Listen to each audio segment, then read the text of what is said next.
Jo, po them, nëse mundet, po ideja është që zgjidhje qëndrueshme për vendin, janë koalicionet. Që cili mund të jetë koalicioni, po themi ja mund të shkrihet kjo vija e kuqe mes vetëvendosjes edhe PDK-s. Nuk e shoh unë asnjë vit kuqe aty.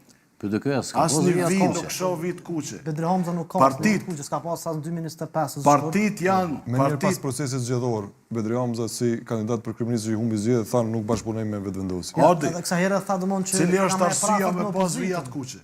Jo, Ardi është në një çështje që kur i përcjellëm zhvillimet me vëmendje, është fakt se ka thënë as në fushatën e zgjedhjeve të kaluara mirë po opozicionu më një herë. Jo, pas ditën e zgjedhjeve, pas përfundimit të procesit të rezultatit ishte një Bedri Hamza me qasje tjetër në raport me vetëvendosjen. Sigurisht, në atë kohë kujtohet mas pari deklaruar. Nëse ka lënë memoria, kështu ishte. Jo, mas pari ka deklaruar Sami Lushtaku, ty shumë mirë është të mbajt memoria, mandej i dyti ka deklaruar Bedri Hamza. Arsyeja për të mos pas koalicione s'ka mes gjitha partitë. Mungon arsye. Nëse ato s'dojnë me bërë koalicion, nuk dojnë me bërë edhe në kurriz të bllokimit shtetit, është çështje e tyre ato, pastaj votuesi përcaktohet.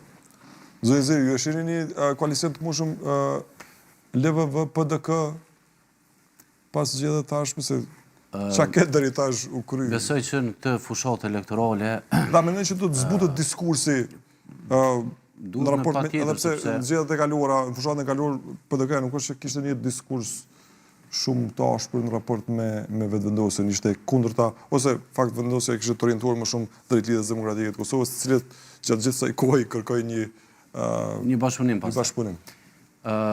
Unë besoj që edhe gjatë kësaj kohe të fushatës, gjuha do të jetë më e butë, më e kujdesshme në shprehje, në kuptimin e Pse mendoj që gjuha do të jetë më e butë?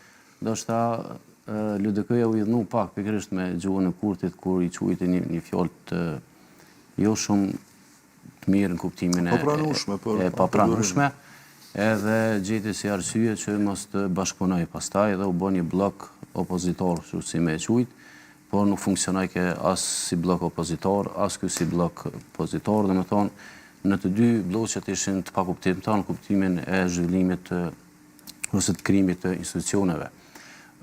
Tani çka do të përdorin liderët politik në këtë fushat, po besoj që Zoti Kurti do të jetë prapë i nominuar për kryeministër nga lëvizja vetëvendosje dhe ai besoj që është çështje e diskutueshme. Mund të pas befasi. A ke informacione se gazetarët gjithmonë kanë informacione.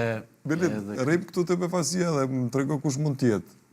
Jo, edhe si hipotezë pas. Jo, s'kam hipotezë. Edhe konjufca, pse jo, sepse ai ishte mandatori i fundit edhe ai ka mundësi me dalë, domethënë me bëni një freski në listë, po në këtë drejtim besoj që do ta përdorin shumë pjesë